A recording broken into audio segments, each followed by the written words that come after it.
Eu quero convidar você a fechar seus olhos para a gente orar juntos nesse momento.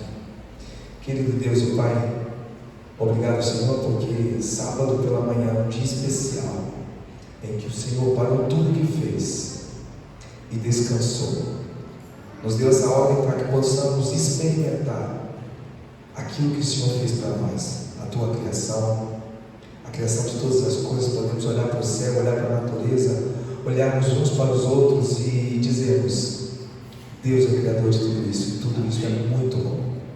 Obrigado por esse tempo que vamos passar aqui, que Teu Espírito possa abrir o nosso entendimento, para que possamos ouvir a Tua voz e entender aquilo que o Senhor tem para nós. Amém. Pedimos em nome de Jesus. Amém. Enquanto a Michelle preparava esse sermão, e foi uma combinação daquilo que eu tinha na mente e daquilo que ela é capaz de fazer, porque ela também, além de professora e escritora, e eu disse para ela o que eu tinha em mente, e ela traduziu melhor do que eu tinha em mente. E só nos resta fazer uma pergunta, porque isso é uma realidade não só aqui na igreja do Três Lagoas, perdão. Tem bastante estrelas, Três Lagoas. Mas é uma realidade da igreja central, é uma realidade em Foz do Iguaçu, é uma realidade nos Estados Unidos, em São Paulo, em todos os lugares que eu já passei. E a gente vê que não é mais como era antigamente, não é saudosismo, mas a igreja não é mais como costumava ser, infelizmente. Algumas coisas melhoraram e outras não. E a pergunta que eu queria fazer para a gente construir uma ideia nessa manhã é: por que você não canta mais? A lição falou sobre isso um pouco.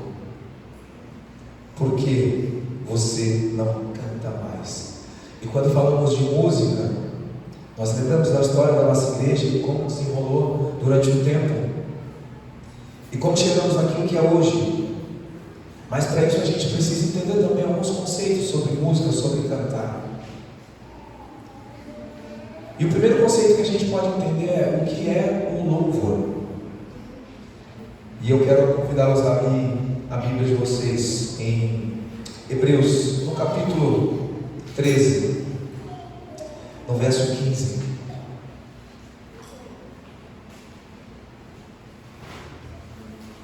Hebreus 13, o verso 15.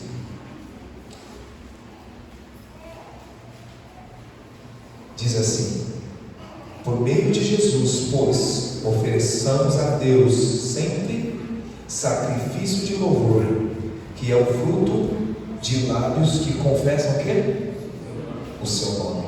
Então a primeira coisa que podemos definir é que louvor é confessar o nome de Deus. E quando nós confessamos o nome de Deus, nós estamos louvando o seu nome.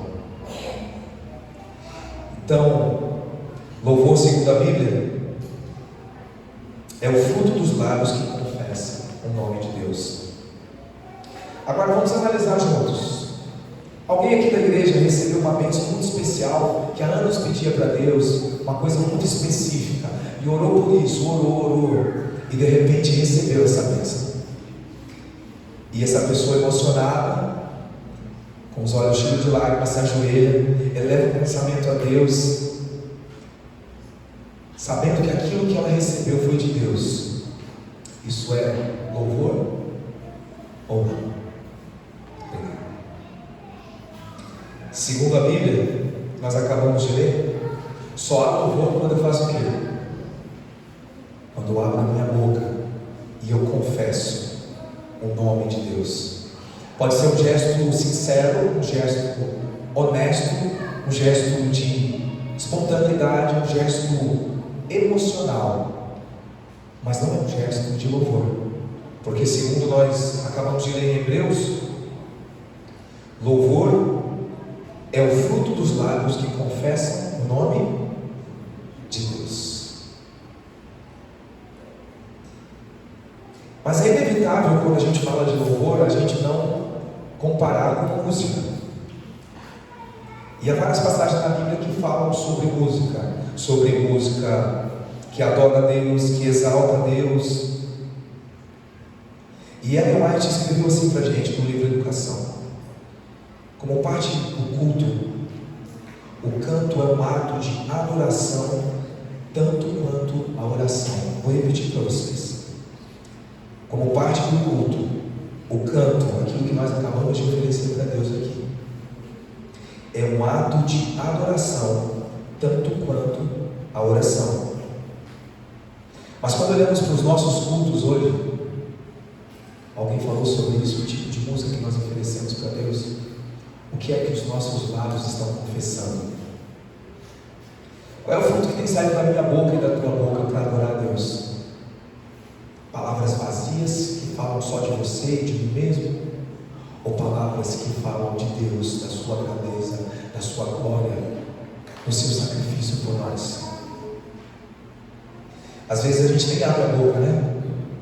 Eu comentei aqui na lição. Às vezes o coração da gente está tão tomado de desespero, de angústia, de dor, e a gente nem consegue louvar. O que nos prende e nos impede de louvar a Deus? Talvez a gente possa responder a essa pergunta trilhando algum caminho que eu quero convidar vocês agora a trilhar comigo, lendo Salmos 95, o verso 1 e o verso 2.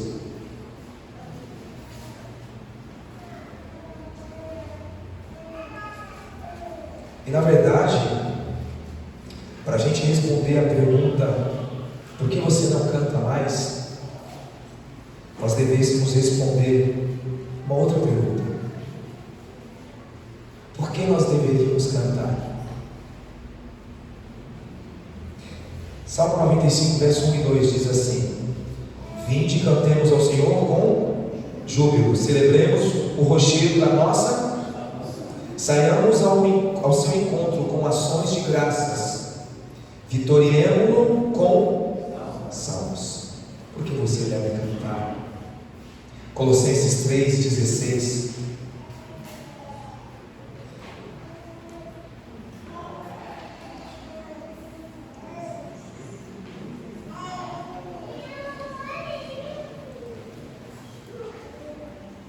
Colossenses 3, o verso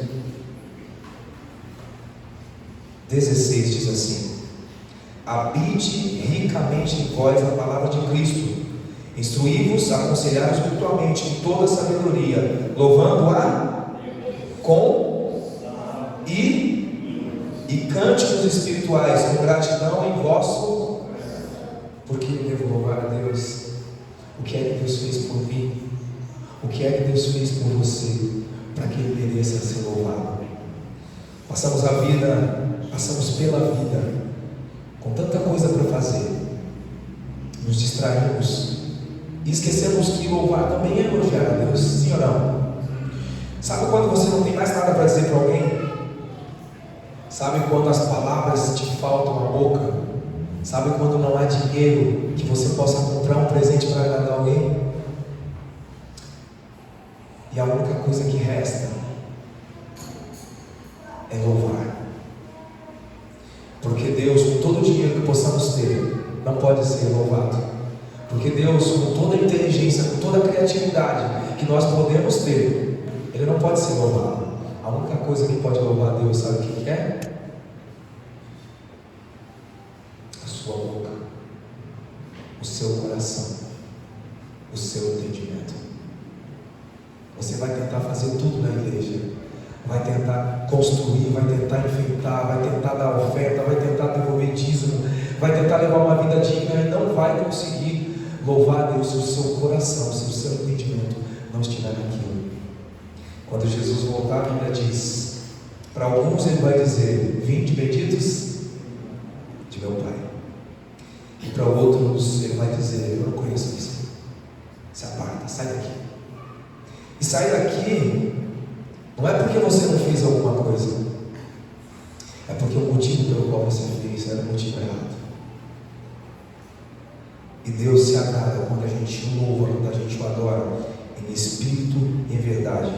Mais uma passagem para a gente, está em Salmos 100, o o verso 2. É bem conhecido esse salmo. E diz assim: servir ao Senhor com, apresentar-vos a Ele diante dele com cântico. É assim que nós devemos servir ao Senhor, com alegria. Nós passamos uma semana muito cansativa, nossa rotina está muito exaustiva. E sábado pela manhã geralmente é um dia que a gente está mais down, né? Mais para baixo, mais cansado. Eu cheguei aqui na igreja meio derrubado, falei: Deus, preciso de um maná aí, com um energético junto para dar um ar. Mas quando a gente vai vendo a alegria que brota nos olhos, no sorriso das pessoas, a maneira com que a gente entrega para Deus o nosso melhor, o coração da gente vai aliviando, vai se aliviando, e o sorriso volta aos lábios, e a gente deixa de lado o cansaço, a correria da semana, e a gente é contagiado por essa alegria. E é isso que Deus espera quando a gente louva o seu nome, quando a gente o adora, que aquilo que sai da nossa boca, do nosso coração, contagie as pessoas ao nosso redor. Aqueles que conhecem o professor Emerson sabem como alegre ele é, um vigor, uma vitalidade. Quando a gente vê ele na escola, correndo e puxando e incentivando, isso contagia a gente, porque da boca dos filhos de Deus sai o louvor com alegria, e essa alegria invade o coração daqueles que nos rodeiam, e é isso que Deus espera de nós. Mas sabe, Ellen White também escreve sobre o canto, um pouco mais sobre o canto, e ela diz assim: o canto é um dos meios mais eficazes, mais eficientes para impressionar o coração com verdades espirituais. O canto é um dos meios mais eficazes e eficientes para impressionar o coração com verdades espirituais. E ela continua dizendo: vi que um cântico que glorifica a Deus afasta com frequência o inimigo, e que o louvar a Deus, ao Senhor, derrotaria ao inimigo e nos daria a vitória. Percebe? Quando eu abro a boca para adorar a Deus, para louvar a Deus, meu coração está naquilo, minha mente está naquilo, eu afasto o inimigo. Então, se você quer afastar o inimigo, conselho de Ellen White, não meu, cante, louve. Se você quer ser vitorioso, cante, louve. É uma arma poderosa que Deus nos deu. E como Deus é maravilhoso, porque Ele criou o louvor e nós podemos adorá-lo através do louvor, mas Ele fez com que esse louvor que a gente faz para Ele retorne para nós. Interessante, né, professor Emerson? Deus é tão misericordioso que Ele fala assim: quando você cantar, você vai ser vitorioso. Você vai falar de mim, mas quem vai se beneficiar é você. Olha que interessante que Deus faz conosco. Não é à toa que a música é do jeito que ela é. A música possui 3 elementos para aqueles que conhecem: harmonia, melodia e ritmo. Quem é a melodia na música? Não é à toa, é uma verdade. Quem é a melodia na música?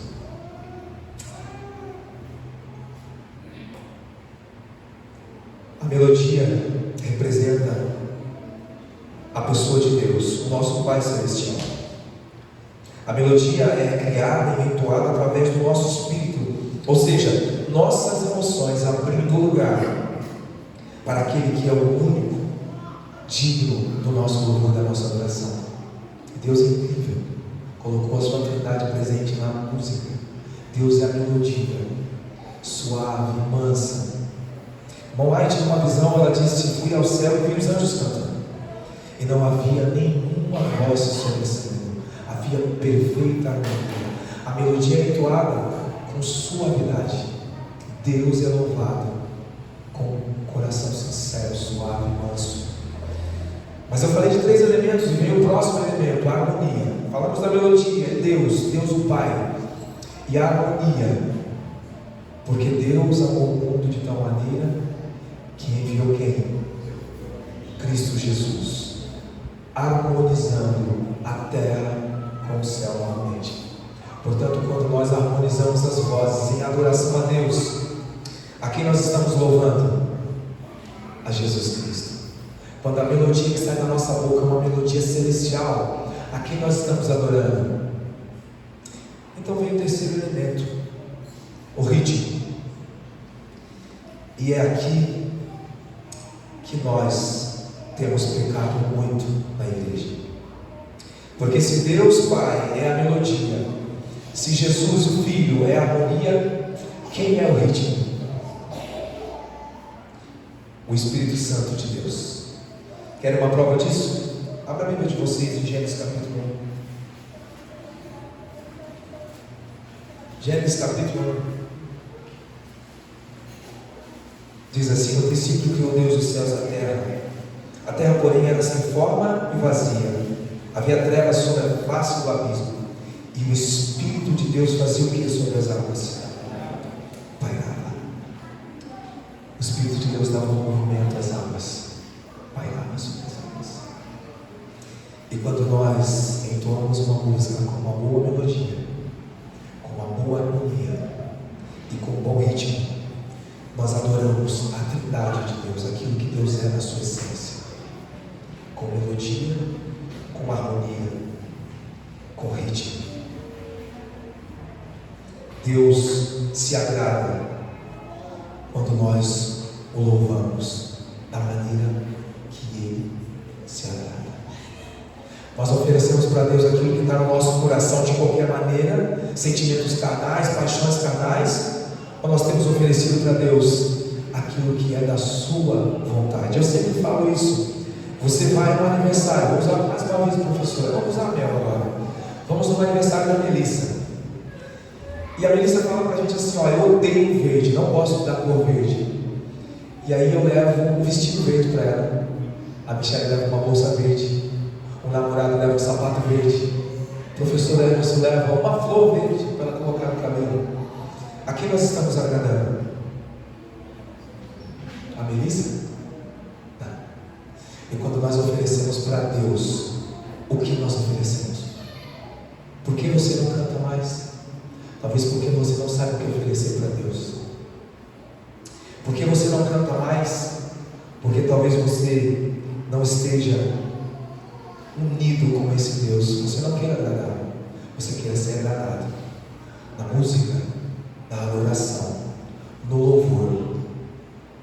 Nós olhamos para cima, não para o espelho, não para baixo, não para nós mesmos. Nós olhamos para cima. E eu muitas vezes me questionei sobre qual deve ser a música que é verdadeira, qual é a música que agrada a Deus, qual é a música certa, já que nós temos tanta diversidade. Hoje se fala em cultura musical. Porque na África se adora com tambor porque é a cultura deles. Não, porque na Alemanha se adora daquela maneira porque é a cultura deles. Não, porque no Brasil nós temos uma cultura e hoje a igreja está misturando bossa nova, samba, jazz, blues, ritmos reconhecidamente mundanos. Nós estamos colocando dentro da igreja. Qual é a música que Deus se agrada? Qual é a música que eu devo cantar a Deus? Qual é a música que deve sair da minha mente, do meu coração e da minha boca? E para a gente continuar aprendendo mais sobre essa música, eu quero chamar a Michelle para ela continuar nos ajudando a entender por que a igreja não canta mais. Porque nós sabemos mais como adorar a Deus. E que Deus continue nos ensinando a partir de agora também. No sábado, quando nós entendemos que a verdadeira música de adoração a Deus é aquela que é executada no céu, a gente começa a se perguntar: mas eu sei qual é a música que é executada no céu? Eu já estive lá presente? E a resposta muitas vezes é não, mas nós precisamos urgentemente analisar essas características dessa música, porque nós temos relatos sobre isso, e é dessa forma, dessa única forma, que nós podemos encontrar a verdadeira maneira de agradarmos a Deus na nossa adoração. E nós temos muitos relatos de Ellen White sobre as coisas que ela viu no céu, sobre a forma da música entoada no céu. E eu separei para nós estudarmos e refletirmos juntos 8 desses relatos que ela tem em diversos escritos que nós temos acesso hoje em dia. O primeiro deles, ela diz o seguinte, está escrito em Mensagens Escolhidas, e ela diz assim: acordes musicais perfeitos, suaves e melodiosos. O cântico dos anjos não irrita os ouvidos. É macio, melodioso e sem esforço físico. Forte, né? Se preparem que é só o primeiro. Sem esforço físico. Eu imagino que tudo aquilo que os anjos fazem, principalmente de acordo com o que eles vão fazer para adorar a Deus e louvar a Deus, é perfeito. Porque eles estão diretamente refletindo aquilo que eles recebem ali, em primeira mão. Nós somos imperfeitos, nosso louvor é imperfeito. Só que todas as vezes que nós tentamos, na nossa imperfeição, agradar a Deus, Ele completa o falta. Mas para isso nós precisamos saber do que agrada aos ouvidos dele.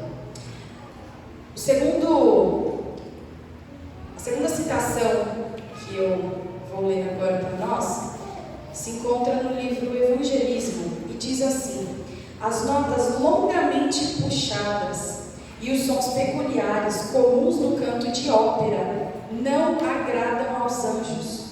Eles se deleitam em ouvir os simples cantos de louvor entoados em tom natural.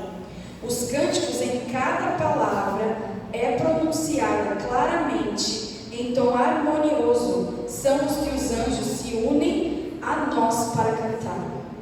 Eles tomam o estribilho entoado de coração com o espírito e o entendimento. Aqui está falando claramente que aquele momento em que nós vamos adorar a Deus e que nós pedimos que os anjos venham e adorem conosco, isso só acontece quando nós entoamos algo que é em tom natural e que todas as palavras que nós dizemos são claramente pronunciadas e que tem um tom harmonioso. A terceira citação diz o seguinte: entre os anjos não há exibições musicais tais como movimentação física, voz áspera e estridente, uso de todo o poder e volume de voz que é possível. Pesado isso. Isso não traz nenhuma melodia para aqueles que ouvem na terra ou no céu. Essa maneira não é aceitável a Deus. Quando a gente fala que a gente precisa encontrar a forma de adorar a Deus que agrada aos ouvidos dele, mas que eu não sei como é no céu, eu não sei o que agrada aos ouvidos dele, a gente sabe. A gente tem relato. Se nós acreditamos naquilo que foi inspirado por Deus, então nós precisamos entender que sim, nós sabemos o que agrada a Deus. Nada como movimentação física, voz áspera e estridente, uso de todo o poder e volume de voz que é possível. Isso não agrada a Deus. A quarta citação, que eu separei, ela é bem pequenininha, mas ela diz assim: o coro dos anjos não apresenta notas estridentes e gesticulações. Ninguém precisa gritar para poder agradar a Deus e achar que Deus está ouvindo um louvor. Aquilo que brota do nosso coração muitas vezes é bem baixinho e bem suave. E Deus se agrada disso. A quinta citação diz assim: Deus não se agrada de algaravia. Eu precisei pesquisar o que era essa palavra. E essa palavra algaravia significa confusão de vozes, algo difícil de compreender. Está dizendo aqui que Deus não se agrada disso. Quando a gente começa a misturar um monte de música e um monte de coisa, e todo mundo começa a cantar cada frase diferente, Tem gente que acha isso bonito, mas não é algo que a gente deve usar para louvar a Deus, porque isso não quer dizer nada no louvor a Deus. Isso não é algo que agrada a Deus. A sexta citação diz assim: quando os salvos se reunirão no céu, os anjos dirigentes deferirão o tom, e então todas as vozes se alçarão em louvor grato e feliz, e todas as mãos deslizarão habilmente sobre as cordas da harpa, originando uma música melodiosa com acordes ricos e perfeitos. Seus dedos não corriam pelas cordas descuidosamente, mas faziam vibrar diferentes cordas para produzir diferentes acordes. Majestosa e perfeita a música no céu. Todas as vezes que nós pensamos em acordes, em dissonância, em notas, em volume de voz, tudo isso precisa ser levado em consideração, porque está escrito aqui, porque foi instrução de Deus para falar: é disso aqui que eu gosto.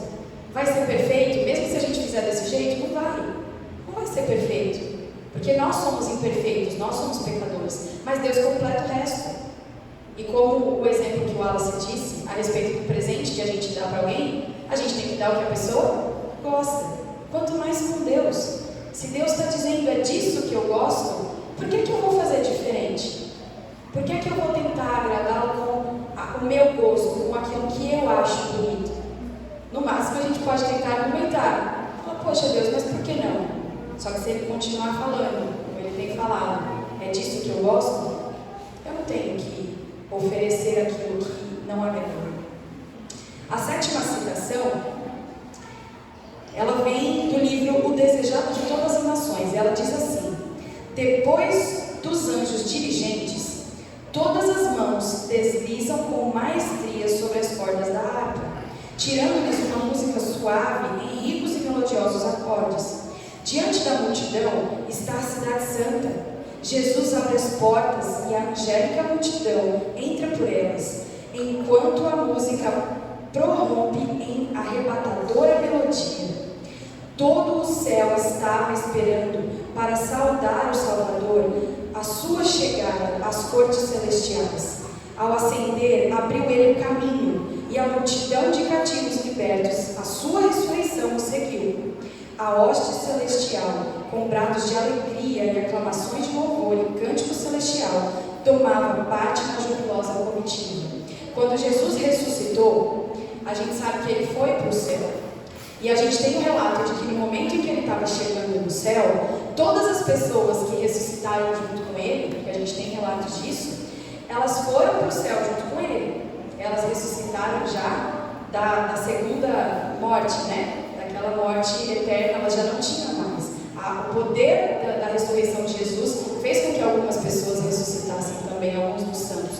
E diz que na chegada ao céu, esses santos que estavam chegando junto com Jesus, eles se uniram ao coro dos anjos que cantavam para recepcionar Jesus. Imagina que emoção isso. Imagina como que não era esse canto. E a oitava e última citação, ela foi tirada do livro Visões do Céu. Ela diz assim: por entre o agitar dos ramos de palmeiras, os redimidos derramam um cântico de louvor claro, suave e melodioso.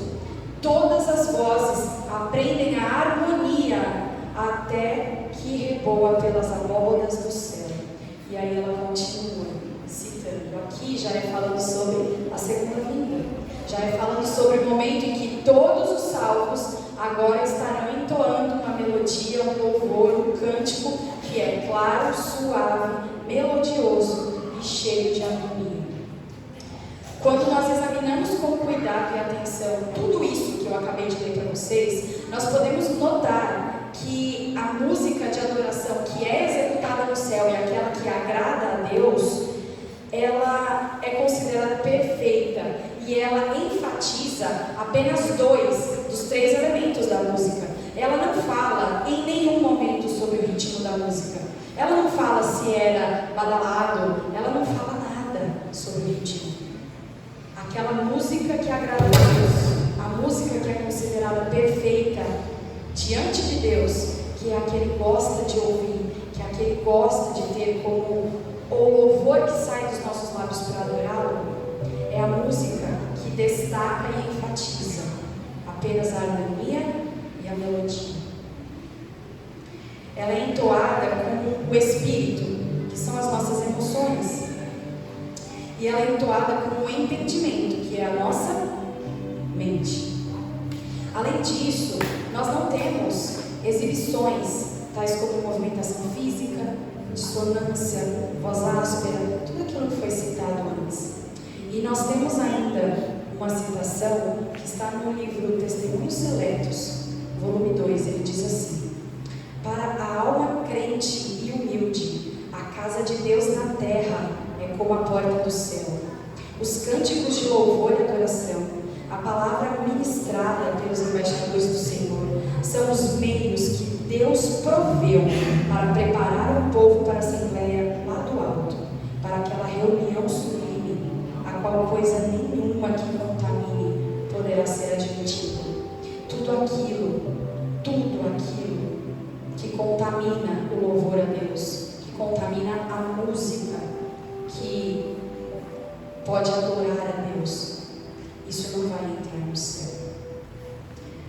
Em nossos dias, nós temos acesso a diversas informações científicas e muitas dessas informações citam a respeito de como a música age em nós. E nós, como adventistas do sétimo dia, nós que lemos e aceitamos os escritos de Ellen White, nós entendemos que o objetivo da música é muito claro. O objetivo da música é louvar e glorificar a Deus e é também edificar o homem.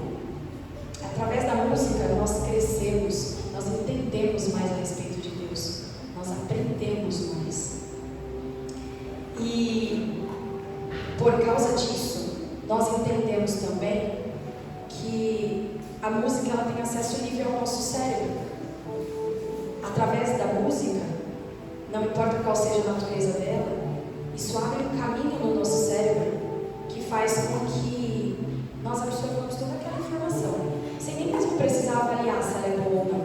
Então, por que vocês acham que Satanás cuida tanto da música? E se preocupa tanto em atingir a música, em modificar a música que agrada a Deus?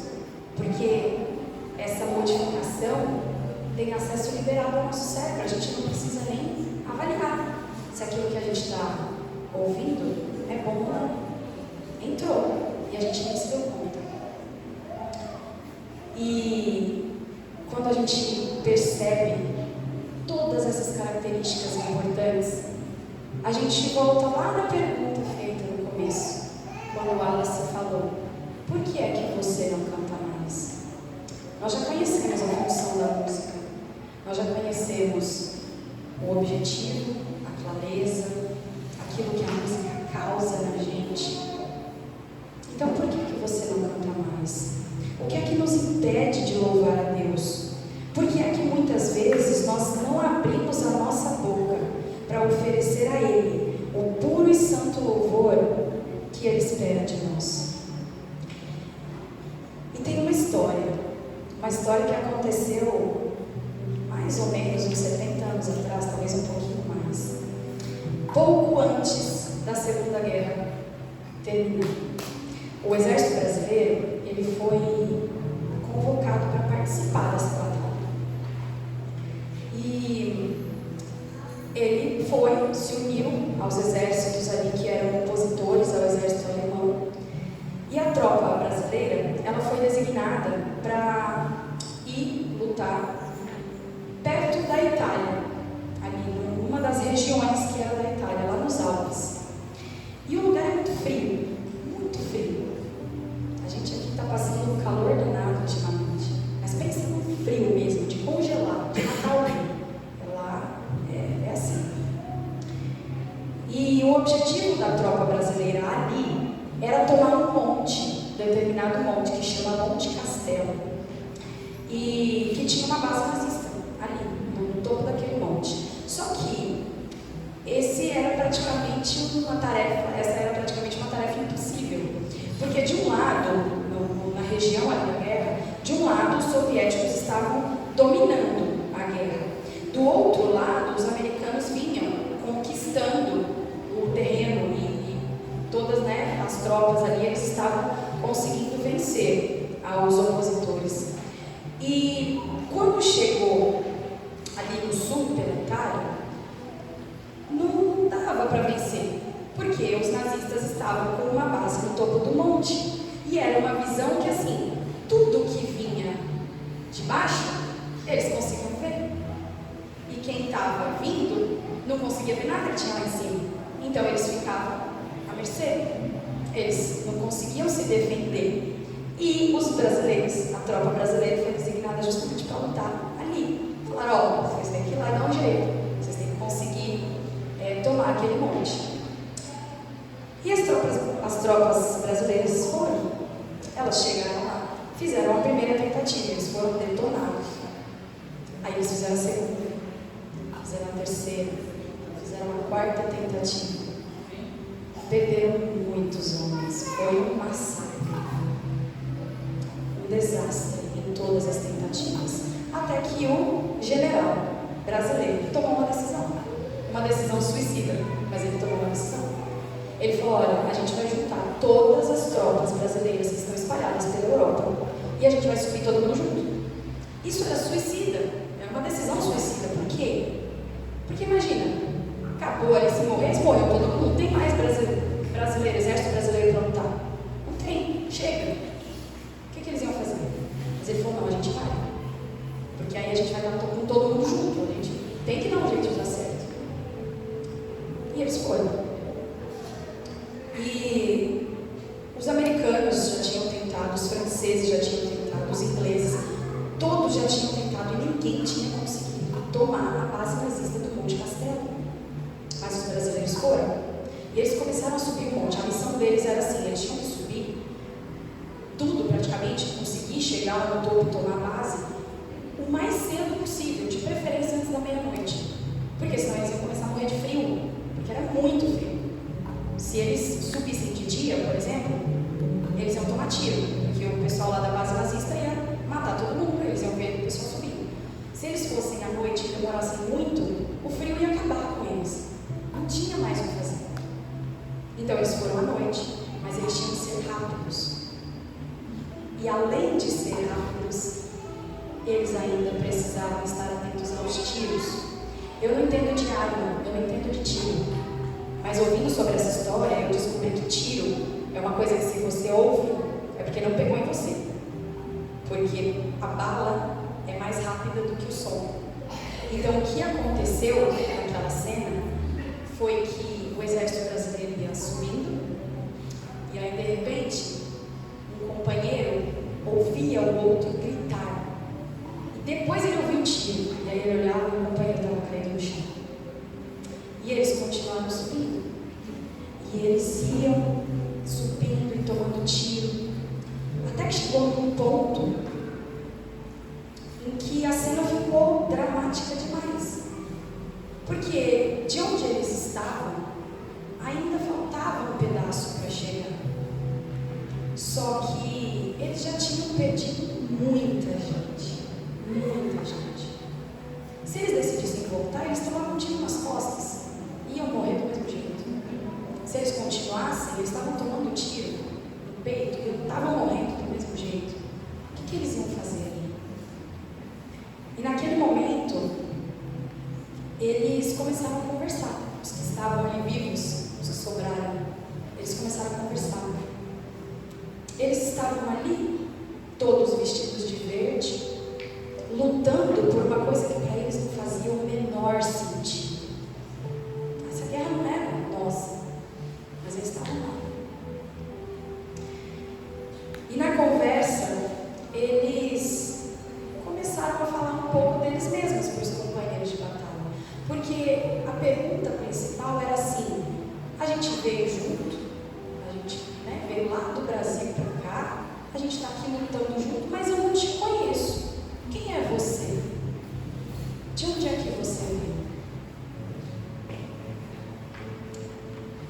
responder essa pergunta, eles começaram a descrever. Cada um ali começou a descrever de onde era, de que região aqui do Brasil que era, de que lugar, o que é que tinha deixado para trás, o que é que ele gostaria de ver de novo. E essas respostas que trazia a informação sobre as casas, as origens, essas respostas tornou uma música. E essa música é longa, mas ela tem uns trechos que são muito profundos. Eu vou falar um pouquinho sobre a letra dessa música. A música começa assim: você sabe de onde eu venho? Venho do Morro do Engenho, das selvas, dos cafezais, da boa terra do coco, da choupana, onde um é pouco, dois é bom, três é demais. Venho das praias sedosas, das montanhas alterosas, do pampa do seringal, das margens crespas dos rios, dos verdes mares bravios, da minha terra natal. E continua, a letra é enorme. Tem um outro trecho que diz assim: eu venho da minha terra, da casa branca da serra e do luar do meu sertão. Venho da minha Maria, cujo nome principia na palma da minha mão. Um outro trecho diz assim: você sabe de onde eu venho? É de uma pátria que eu tenho no bojo do meu violão, que de viver em meu peito foi até tomando jeito de um enorme coração. Deixei lá atrás meu terreno, meu limão, meu limoeiro, meu pé de jacarandá, minha casa pequenina, lá no alto da colina onde canta o sabiá. Venho do verde mais belo, do mais dourado amarelo, do azul mais cheio de luz, cheio de estrelas prateadas, que se ajoelham deslumbradas, fazendo o sinal da cruz. E o coro dessa música é o que vai responder a nossa pergunta inicial. O coro diz assim: por mais terras que eu percorra, não permita, Deus, que eu morra, sem que eu volte para lá. Antes do sol rasgar no horizonte, esse monte de gente doida que começou a cantar de madrugada tinha queimado uma bandeira nazista, tomado o monte, entrado no avião e voltado para casa. Naquele dia, eles descobriram que o que fez eles subirem no monte e ficarem uma bandeira da pátria era uma enorme vontade de voltar para casa. Por que é que você não canta mais? O que é que te impede de louvar a Deus? Provavelmente, todas as vezes que você não sente mais vontade de louvar, todas as vezes que você não deseja mais cantar, é porque você já não lembra mais de onde é que você vem. Você não sente mais vontade de voltar para casa. Você não vislumbra mais a possibilidade de retorno para a sua pátria. A sua pátria não é aqui. Eu quero convidar todo mundo para cantar uma música que vai nos fazer lembrar de onde é que a gente vem. Hoje Deus está deixando um chamado com inúmeras instruções sobre qual é o louvor mais perfeito que existe para aquele que agrada a Ele.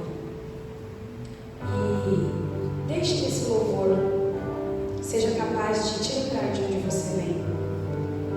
E use agora os seus lábios para louvar a Deus, deixando transbordar o nome daquele que é o único capaz de te levar de volta para casa.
manifestando através dos nossos lábios o teu nome e dizendo para todo mundo que o Senhor é o único capaz de nos tirar da guerra, daquele lugar onde está todo mundo morrendo, e nos levar de volta para casa. Amém.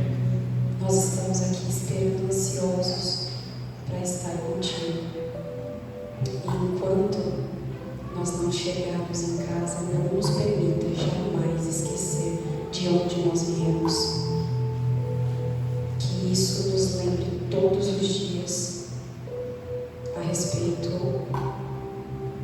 do que é que nos mantém vivos e felizes, apesar das dificuldades. Transforme o louvor dos nossos lábios em perfeito louvor aos seus ouvidos. Amém. Nós sabemos que o Senhor é capaz de fazer isso e faz isso por nós, quando nós louvamos